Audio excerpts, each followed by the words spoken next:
یو مسلمان بنده وي چې یاره داسې دعا ماته پکار ده چې زه د اهل ایمان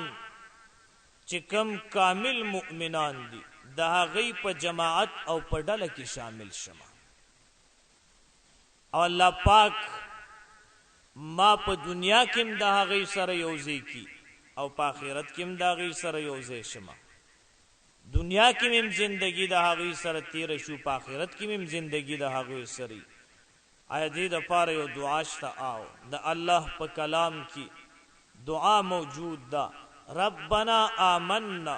بما انزلت واتبعنا الرسول